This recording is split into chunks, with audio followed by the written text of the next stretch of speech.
Bueno, a menudo cuando se habla de meditación o de estas disciplinas orientales milenarias para dominar la energía, hay una expectativa que resulta casi inalcanzable. Totalmente inalcanzable, sí. Es una barrera enorme. O sea, esa idea generalizada de que simplemente hay que sentarse en posición de loto, cerrar los ojos y por pura fuerza de voluntad, pues poner la mente en blanco. Claro. Como si una pudiera detener un tren a toda velocidad poniéndose delante y levantando la mano. Y desde un punto de vista puramente fisiológico o neurológico, diría yo, eso es una batalla perdida desde el primer milisegundo. Ya, es que no funciona así. Exacto. La mente humana, y especialmente la mente moderna, no está diseñada para el vacío absoluto simplemente porque uno decida apagar el interruptor de golpe. Se intenta no pensar, y el cerebro lo interpreta como una invitación para pensar en que no se está pensando. Luego en el ruido de la calle, luego en un correo electrónico del trabajo que está pendiente. Es un bucle. Un bucle tremendo. Pero la investigación que traemos hoy para nuestro análisis a fondo ofrece un enfoque radicalmente distinto que, la verdad, hace desaparecer esa frustración. Es un cambio de paradigma fascinante. Vale, vamos a desglosar esto. Hoy nos sumergimos de lleno en un texto muy específico, el capítulo 3 del libro 3 titulado La esencia de la ciencia del Qigong, escrito por el doctor Pan Ge-ming. Un material fundamental. Y el enfoque es un concepto central en el sistema Chinen Qigong, llamado ajustar el cuerpo. La misión de nuestra exploración de hoy es descubrir cómo la postura física no es un mero asunto de ergonomía o de evitar, dolores lumbares. No, va mucho más allá de eso. Es un atajo. Es usar el propio esqueleto, la carne, las articulaciones, como una llave maestra para hackear la mente y controlar el flujo del chi, la energía vital. Lo fascinante aquí es que el texto de Pan Ming no separa los elementos como solemos hacer en Occidente. O sea, mente por un lado y cuerpo por otro. Eso es. Él utiliza una visión que denomina dialéctica y materialista. Es decir, el cuerpo, la mente y el espíritu forman una entidad indivisible. Son una sola tecnología. Ya. Ajustar la forma física no es un simple calentamiento para luego meditar de verdad. Es el tercer objetivo principal de toda esta ciencia. Espera, quiero detenerme ahí un segundo, porque la palabra materialista suena un poco extraña cuando hablamos de energía vital y espíritu. ¿Se refiere a que todo se reduce a física y química pura? No en el sentido reduccionista occidental, no. Se refiere a que la mente y la energía no flotan por ahí en el éter. Necesitan una base material para operar. Y esa base es el cuerpo. Exactamente, es el cuerpo físico. Si la postura es incorrecta, si los huesos están desalineados, eso obstruye literalmente, materialmente, el flujo de la sangre y el chi. Claro, como un atasco. Si la carretera está cortada, la energía se estanca y los músculos tensos envían señales de alerta constantes al sistema nervioso central. El cerebro interpreta esa tensión física como estrés mental. Claro, el cerebro recibe una alarma que dice que algo va mal. Y es imposible calmar la mente si el cuerpo está gritando que hay una emergencia. Imposible. Por eso las fuentes nos dicen que la calma comienza con ajustes mecánicos, milimétricos en el propio esqueleto. El texto menciona una frase de los sabios antiguos que dice: abrace el espíritu en calma y el cuerpo se enderezará naturalmente. Así es. La tradición clásica más purista dictaba que la mente domina a la materia de arriba hacia abajo. O sea, la mente manda. Eso es. Si alguien logra una tranquilidad espiritual absoluta, la postura física se corrige sola porque ya no hay tensiones emocionales, ni miedos, ni estrés tirando de los músculos y torciendo la columna. Pero seamos realistas. Pedirle a una persona que vive inmersa en el estrés del siglo XXI que alcance el nirvana para que le deje de doler el cuello, pues es empezar la casa por el tejado. Totalmente. Es muy frustrante para quien empieza. Por eso me encanta el enfoque de Pan Ming para los principiantes. Ofrece la vía rápida, la dirección opuesta, enderezar el cuerpo para obligar al espíritu a calmarse. Si conectamos esto con el panorama general, vemos que el autor lanza una advertencia muy seria contra un prejuicio espiritual muy común. ¿Cuál es? Pues existe la tendencia a menospreciar el trabajo físico, postural, a considerarlo algo inferior frente a la meditación puramente mental. Pero desmitificar el Qigong y hacerlo accesible a través del cuerpo es vital. Una postura estructurada reduce drásticamente el consumo del llamado Qi verdadero. Al ajustar el cuerpo, esas alarmas de las que hablábamos antes se apagan y el cerebro entra en quietud casi por defecto. A ver si lo entiendo. Es como si el cuerpo fuera una manguera de jardín. A ver, Si se intenta calmar la mente sin ajustar el cuerpo, es como intentar que salga un chorro de agua suave y constante de una manguera que está llena de nudos. exactamente. La manguera está pisada, torcida o doblada sobre sí misma. Y el agua, que en este caso sería la sangre y el chi, se queda bloqueada. Y genera presión en los puntos equivocados. Eso es. Y no importa cuánta fuerza mental se aplique desde el grifo. Se puede abrir la llave al máximo, pero el agua no va a fluir bien. ¿Va a reventar por otro lado? Claro. Para que la energía fluya, lo primero y más evidente es caminar a lo largo de la manguera e ir deshaciendo cada doblez. Esa es la mecánica pura del ajustar el cuerpo. Es deshacer los nudos de la manguera para crear la arquitectura física donde la quietud pueda habitar. Me parece una imagen súper clara. Y lo que resulta extraordinario de este tercer volumen es lo meticuloso que es sobre cómo construir esa arquitectura anatómica, paso a paso, en lo que llama la práctica estática. Lo cual nos lleva a un recorrido anatómico fascinante. Empecemos por la cúspide de esa arquitectura, la cabeza. ¿Vale? El texto indica que debe estar centrada y suspendida. Menciona un punto llamado Kunlun, que está situado un poco por detrás de la línea de las orejas, en la parte alta de la cabeza. Sí, en la coronilla, digamos. La indicación es imaginar que un hilo invisible tira de ese punto hacia el cielo. Pero a ver, ¿por qué ese punto exacto? Y no simplemente decirle a la gente que levante la barbilla para estar recta. Porque levantar la barbilla es exactamente lo que no se debe hacer. ¿Ah, no? No. Si se levanta la barbilla, se comprimen las cervicales, se bloquea el meridiano REN, que baja por la parte frontal del cuerpo, y eso puede generar hipertensión o sensación de mareo. ¡Madre mía!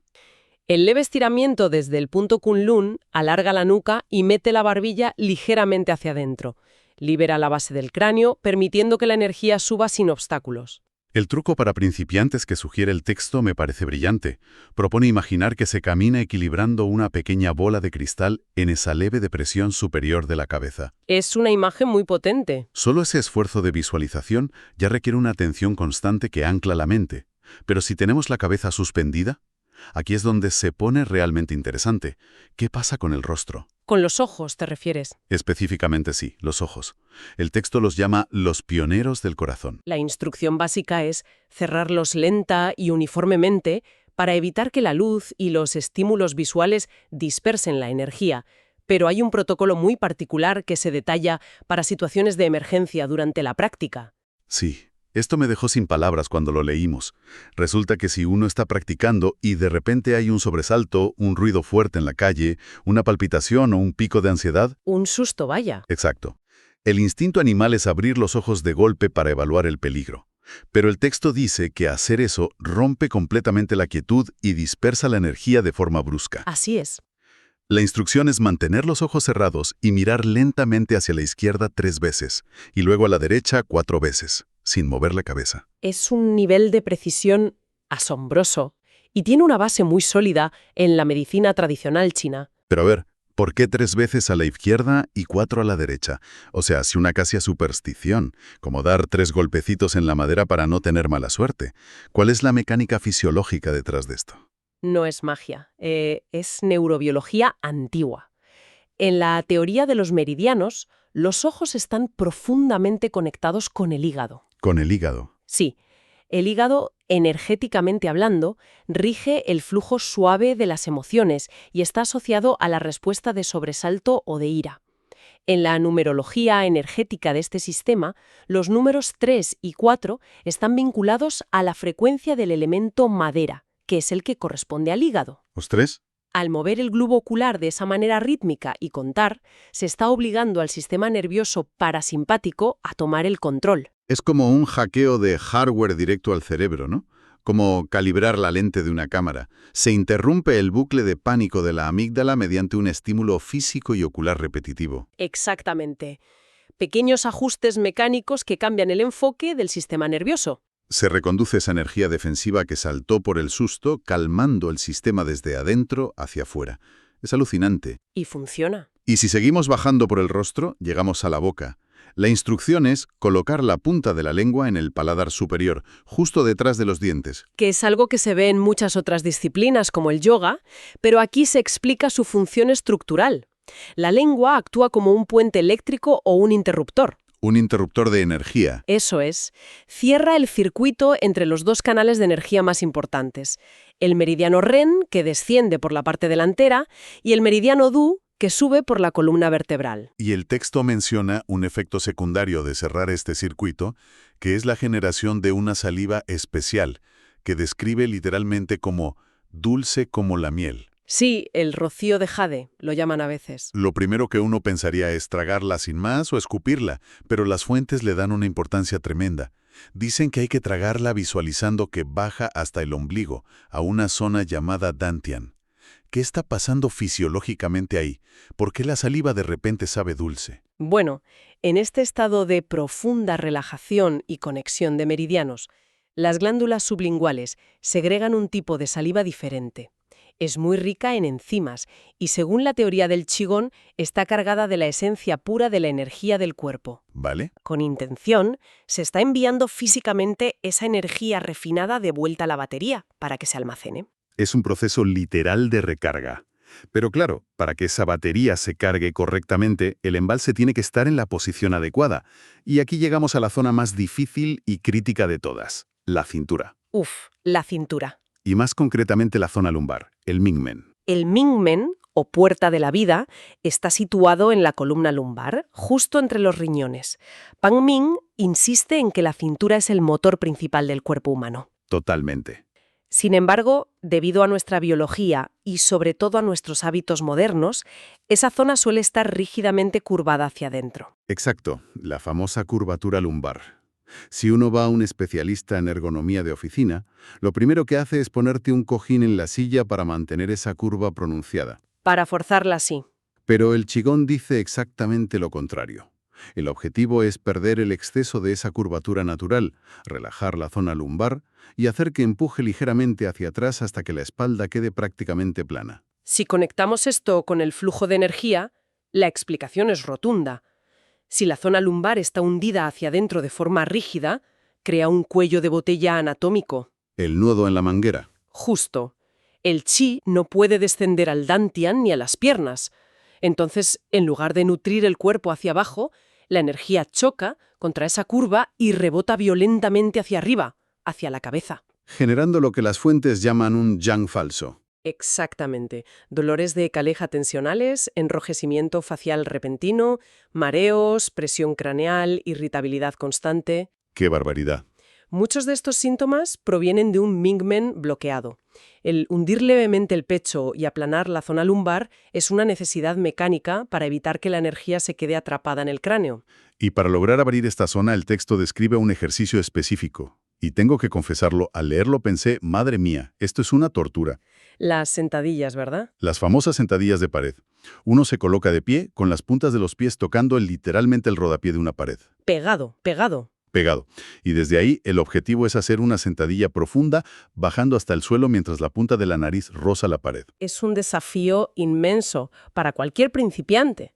Si no se relaja por completo la zona lumbar y se envía el peso del coxis hacia atrás y hacia abajo, empujando esa curva hacia afuera, la física es implacable. Te caes. Uno se cae de espaldas o se golpea la cara contra la pared. No hay término medio. Obliga a la columna a encontrar un nuevo eje de gravedad. Es como recalibrar el motor entero. Y una vez que la energía logra bajar por la columna abierta, llegamos a la última gran válvula estática de este sistema. El perineo. El punto Huyin, sí. En la base de la pelvis. La instrucción anatómica aquí es sutil pero esencial. Se debe contraer y elevar ligeramente esta zona. Para que se entienda la sensación muscular, es casi idéntica a cuando se contiene levemente la necesidad de orinar. Ya, es un movimiento muy sutil. ¿Y cuál es el propósito de esta contracción? Porque, hasta ahora todo iba de soltar y relajar. Es una cuestión de sellado hidráulico. El Huiyin es la compuerta inferior del cuerpo. La energía yin, la energía fundamental que hemos estado cultivando y haciendo descender, tiende a hundirse por gravedad. Lógico. Si esa compuerta está completamente relajada y abierta, la energía se escapa, se filtra hacia la tierra, por así decirlo. Ah, claro.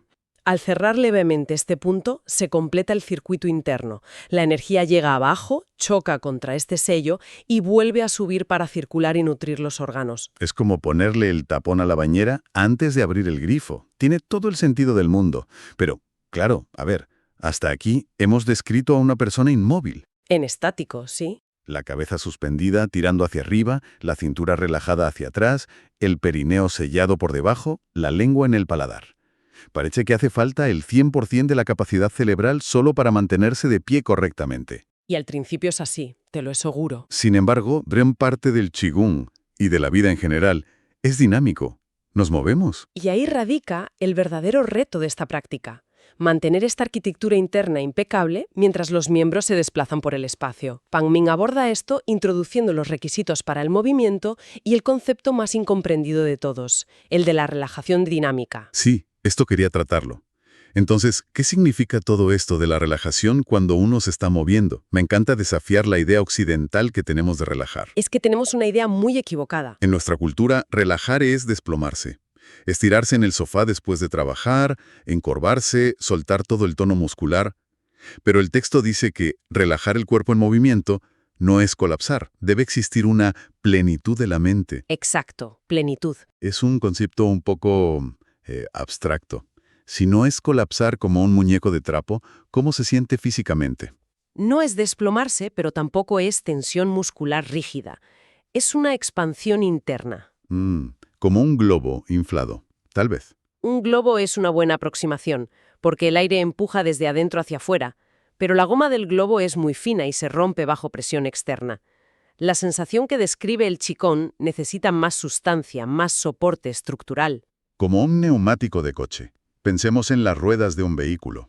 A ver. Para que el coche ruede, no buscamos que el neumático esté desinflado o pinchado. Si se colapsa, la llanta raspa el asfalto. Claro.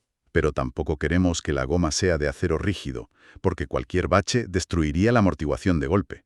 El neumático ideal tiene una goma flexible, pero está completamente llena de aire a muy alta presión. Esa es una metáfora muy precisa, fíjate. Ese aire a alta presión empujando hacia afuera es la intención mental, es el ki. La goma flexible es el cuerpo físico relajado pero estructurado. O sea, esa plenitud. Solo con esa combinación el cuerpo puede absorber el impacto del movimiento, fluyendo con lo que el texto denomina fuerza redonda de apoyo. Los movimientos nunca tienen ángulos agudos, se busca la curva constante. Y el texto ofrece una herramienta sorprendentemente física para ayudar al principiante a encontrar esa flexibilidad interna mientras se mueve, y es la vocalización. El uso del sonido, sí. Utilizar sonidos específicos al exhalar, concretamente inspirar y luego emitir el sonido song, que se traduce como relajación, pasando luego a song, con otro tono, que significa enviar. Esto plantea una pregunta importante. ¿Por qué usar la voz y no solo el pensamiento? Eso mismo pensé yo. Porque el sonido es vibración física, es materia en movimiento. Al vocalizar esos sonidos prolongados mientras se exhala, la vibración acústica baja literalmente por la caja torácica, masajeando los órganos internos y barriendo la energía rígida o estancada de los hombros y el pecho. Y enviándola hacia abajo. Exacto, enviándola hacia las plantas de los pies. Es un mecanismo de arrastre sonoro. Es usar la física acústica para relajar el músculo. ¡Qué fuerte! Y una vez que se consigue esa fluidez de neumático flexible que decíamos, el texto exige algo llamado continuidad. Habla de las 3 circunferencias apiladas. Sí, un concepto clave. La circunferencia de las caderas, la de los hombros o escápulas y la de la frente. Estas 3 zonas deben actuar como cilindros sólidos, alineados verticalmente. Al desplazarse hacia adelante o girar, no se puede girar primero la cabeza, luego torcer los hombros y finalmente arrastrar la cadera. Como solemos hacer cuando nos llaman por la calle. Tal cual. Las 3 circunferencias deben moverse al unísono, conservando su alineación, protegiendo ese flujo de energía que tanto ha costado establecer en la estática. Pero, a ver, seamos sinceros. El error humano existe. Constantemente. Uno puede perder el equilibrio, tropezar, o un hombro puede tensarse momentáneamente rompiendo esa arquitectura perfecta de cilindros. Sí, es inevitable al principio. El texto es estricto, pero revela una jerarquía fundamental frente al error. Dice que la forma física externa puede romperse, uno puede perder la postura por un segundo, pero la intención mental nunca debe interrumpirse. Y esto nos lleva a la clave absoluta del movimiento en Pan Ming. Si la forma externa es solo el vehículo, ¿quién lo conduce? Claro, el texto lo llama el espíritu como soberano. La intención de la mente funciona como los hilos invisibles de un titiritero. Al levantar un brazo no es la contracción del deltoides lo que inicia el movimiento, es el hilo de la intención el que tira de la mano primero, y el músculo simplemente sigue. Es decir, la mente no funciona como un general que da la orden de mueve el brazo y se queda esperando sentadito. Para nada. La mente tiene que viajar dentro del brazo durante todo el trayecto. Si movemos la mano lentamente de izquierda a derecha, la atención plena está rellenando cada milímetro cúbico de ese recorrido. Exactamente. Si el hilo mental se afloja, el movimiento se vuelve hueco, mecánico. Es solo gimnasia. Ya. Si el hilo se rompe porque uno se distrae pensando en otra cosa, el chi se dispersa inmediatamente, sin importar lo perfecta que sea la postura exterior. Es esa continuidad ininterrumpida de la intención soberana la que unifica todo.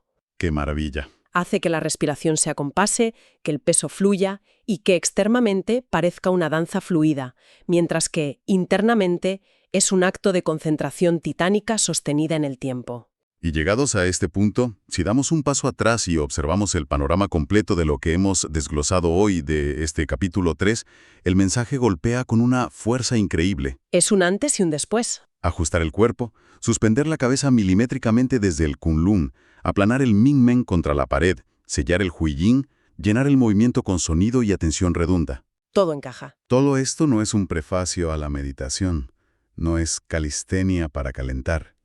Es una tecnología materialista, dialéctica y extremadamente refinada para domar el caos de la mente humana. Estoy convencida de que así es. Al construir pacientemente esa arquitectura externa perfecta, se está construyendo literalmente el andamiaje interno para que la quietud surja como consecuencia lógica de la física, no como un milagro de la fuerza de voluntad. Es un paradigma que otorga un poder inmenso a quien lo practica.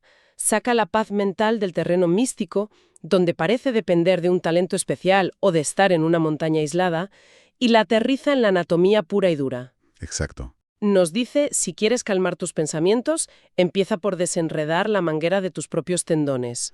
Lo cual, para cerrar nuestra exploración profunda de hoy, nos deja con una reflexión bastante provocadora sobre el estilo de vida contemporáneo. A ver qué te parece. Si este conocimiento profundo, validado por siglos de práctica y cristalizado en textos científicos como este, nos demuestra que alinear milimétricamente la columna, abrir la cintura y suspender la cabeza transforma radicalmente el nivel de ansiedad y la claridad mental, ¿Sí? cabe preguntarse seriamente, ¿qué estragos silenciosos, qué nivel de ruido y pánico crónico le estamos induciendo a nuestra psique cuando pasamos 8, 10 o 12 horas al día encorvados sobre el teclado de un ordenador? Es que es para pensarlo. Con el pecho colapsado, el cuello tenso y la cabeza proyectada hacia adelante mirando la pantalla de un móvil. Nos estamos boicoteando físicamente. Quizás el primer paso verdadero para cambiar la mente no sea sentarse a buscar el vacío en medio del caos, sino simplemente aprender a ponernos de pie.